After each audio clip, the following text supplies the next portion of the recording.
பண்றதுக்கு தான் நாங்க வந்திருக்கோம் இங்க.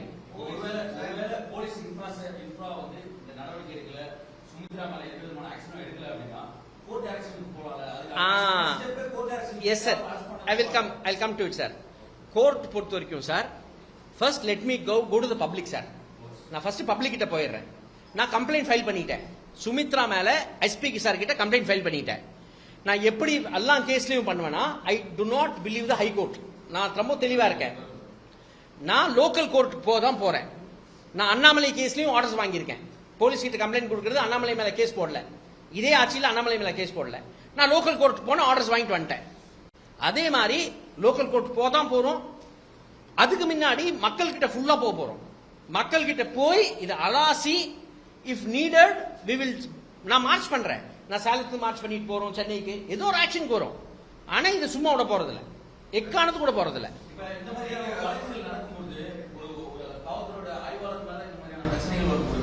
ஆய்வாளரே தவறு செஞ்சிருக்காங்க, போக்சோல இந்த மாதிரி நடவடிக்கை எடுக்கணும், வக்கீல் சமூகத்துக்கு மீதான நடவடிக்கைனா அவங்களோட கூடுதல் எஸ்சிஎஸ்டி ஆக்ட்ல இப்படி எல்லாம் இருக்கிறப்ப உளவுத்துறையோட ரிப்போர்ட்ன்றது இந்த துறையினுடைய அமைச்சராக இருக்கக்கூடிய முதலமைச்சருக்கு விஷயத்த தகவலை கண்டிப்பா கடத்திருப்பாங்க, டிஜிபிக்கு சொல்லியிருப்பாங்க. இவங்க ரெண்டு பேருமே ஏன் நடவடிக்கை எலெக்ஷன்றதுனால நடவடிக்கை எடுக்காம இருந்தாங்களா? சார் என்னோட அந்த கன்சர்ன் எனக்கு இல்ல சார். நான் ரொம்ப பிராங்கா சொல்றேன் உங்ககிட்ட. எனக்கு இப்போ முந்தா நேத்து கூட நான் எஸ்பி சார் கிட்ட பேசினேன்.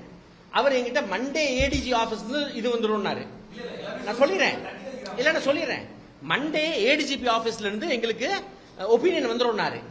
நான் ஏடிஜிபி ஆபீஸ் ஒப்பீனியனுக்காக மீட் வைக்கிறது நான் 2 நாள் முன்னாடி அறிவிச்சிட்டேன். Saturday I think so. Saturday அறிவிச்சிட்டோம். நேற்று இருந்த ஃபார்மாலிட்டி பண்ணிட்டு இப்ப இன்னைக்கு வந்துட்டோம் இங்க சென்னைக்கு. So we are not waiting for the opinion. நாங்க பண்ண வேண்டிய ஆக்ஷன் நாங்க பண்ணிக்கிறோம். ஸ்டேட் அதோட சைடுல ஸ்டேட் ஆன்சர் பண்ணிட்டோம். டிஜிபி ப்ளீஸ் கேள்வி கேளுங்க. நாங்களும் அதே கேள்வி தான் கேட்டுட்டு இருக்கோம். நீங்களும் அதே கேள்வி கேளுங்க.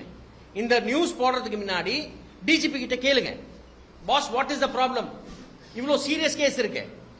ஒரு ஹிஸ்டரி ஷீட்டர் வச்சு ஒரு போலீஸ் எனக்கு மிரட்டுதுன்னா, சாரி மிரட்டுதுன்னு சொல்லக்கூடாது, திரும்ப ஹிஸ்டரி ஷீட்டர் வச்சு பேசுறாங்கன்னா அந்த நிலைமையை நினைச்சு பாருங்க. ஏதோ ஒரு பிபி, ஏதோ ஒரு ஜேர்னலிஸ்ட், ஏதோ தெரிஞ்சால் மூலியமா கூட பேசினா கூட பரவாயில்லன்னு சொல்ல மாட்டேன். நீ பேசவே கூடாது ஃபர்ஸ்ட். என் கூட பேசுறதுக்கு என்ன இருக்கு? பட் பை சான்ஸ் பேசுனீங்கன்னா இப்படியா பேசுறது? 2 ஹிஸ்டரி ஷீட்டர்ஸ் வச்சு பேசுறாங்க நம்ம கிட்ட. I will share the audio with you. என்ன sir? Sir inspector Sumitra first must be யார் ப்ரொடெக்ட் பண்றாங்க அது பார்க்கணும். You first start from that. நீங்க அரெஸ்ட் பண்ணுங்க, அந்த அம்மா யார் ப்ரொடெக்ட் பண்ண அந்த அம்மா சொல்லிட்டோம், அப்புறம் மேல வரைக்கும் போலாம்.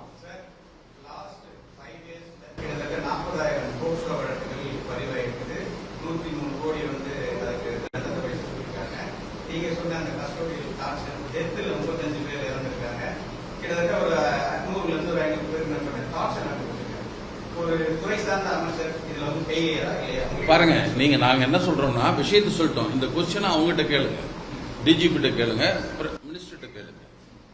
எங்களுக்கு தான் நாங்க சொல்ல முடியும். அதெல்லாம் பண்ணிக்கலாம். அது பிரஸ் மீட்ல சொல்ல வேண்டிய விஷயம் இல்லை. Not a discussion. Sir political sir N opinion ரொம்ப தெளிவா இருக்கு சார். பொலிட்டிக்கல் சிஸ்டம் நான் சொல்லிடுறேன்.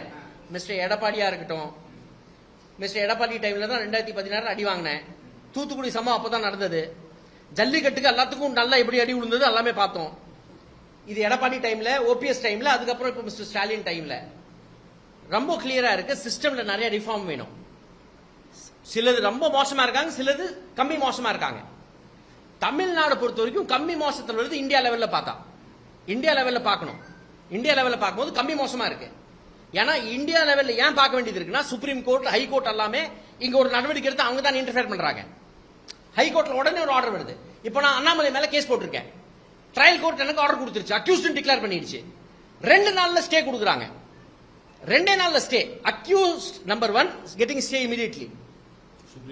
ஆனா ஹை கோர்ட்ல திருப்பி ஒரு கேஸ் நான் ஜெயிக்கிறேன். ஹை கோர்ட்டுக்கு வந்து திருப்பி அந்த கேஸ் ஜெயிச்சேன். இப்போ 2வது 15ஆம் தேதி திரும்பி வரணும். ஒரு எஃப்ஐஆர் போட்டிருக்கேன் அண்ணாமலை எச் ராஜா மேல, திருப்பரங்குன்ற இஷ்யூக்கு. எஃப்ஐஆருக்கு போலீஸ் சமன் பண்ணல. இங்க போலீஸும் தப்பு, இந்த திமுக அரசும் தப்பு. எல்லாம் தப்புல இருக்காங்க. எவ்வளவு கம்மி தப்பு செய்யறாங்க அவ்வளவுதான் பார்க்க வேண்டியது இருக்கு.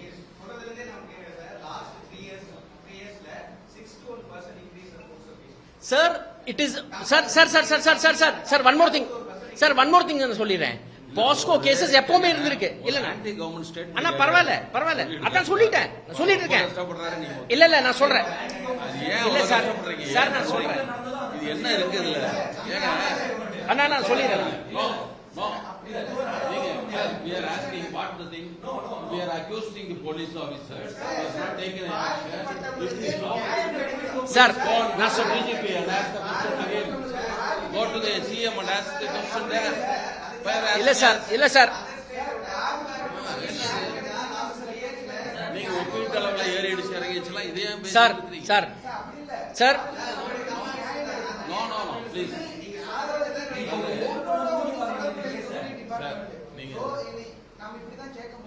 சார் கேப்பீங்க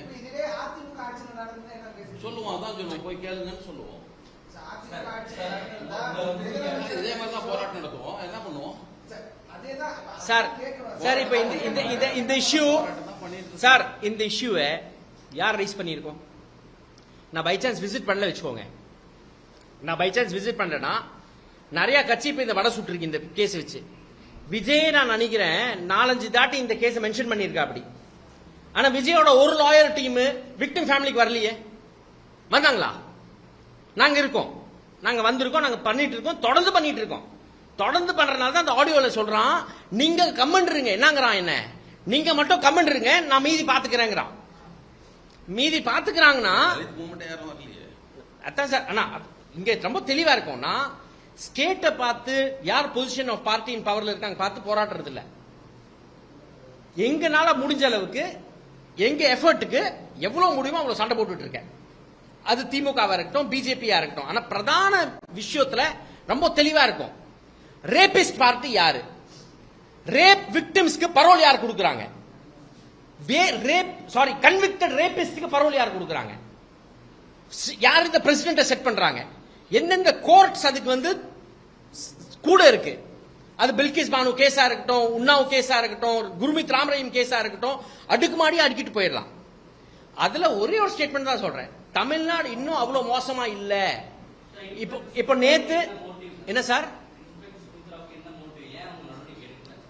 இன்ஸ்பெக்டர் சுமித்ரா என்கிட்ட பேசும்போது அதுதான் சொல்லுது, எனக்கு என்ன சார் மோட்டிவ் இருக்கும்? அவன் ஒரு வர்த்லெஸ் ஃபெலோ, அவனுக்கு ஒரு பெரிய அரசியல் பெண்களும் இல்ல, அவன் பெரிய பணக்காரனும் இல்ல, நான் ஏன் அவனை வந்து காப்பாத்தணுங்குது? அது உனக்கு தாமா தெரியும் நீ ஏன் காப்பாத்தனு. Fact of the matter is that December 11 ஒரு குழந்தை சாவுது. நீ இருக்கிற வரைக்கும் அந்த கேஸே தொடல. நீ போனதுக்கு அப்புறம் புது இன்ஸ்பெக்டர் வராரு, தகவல் தெரியுறாரு, அரெஸ்ட் பண்றாரு, ஓபன் அண்ட் ஷட் கேஸ் வருது. கொஞ்ச நாள் கழிச்சு நாங்க திருப்பியும் போராட்டம் பண்ண அன்னைக்கு அந்த அம்மாவும் அரெஸ்ட் பண்றாங்க. கன்வீன்ஸ் இருந்தது யாருக்கு? அந்த குழந்தையோட அம்மாக்கு அவன் செகண்ட் ஹஸ்பண்டோட கன்வீன்ஸ் இருந்தது, அவ வெளியே சொல்லல. சோ அந்த அம்மாவோட மோட்டிவ் அந்த அம்மா தான் முடிவு பண்ணும். அது அலட்சியமா இருக்கலாம், இல்ல கேஷுவலா இருக்கலாம். நீ கேஷுவலா இருந்தா நீ கிரிமினல் நெக்லிஜென்ஸ் தான் அது.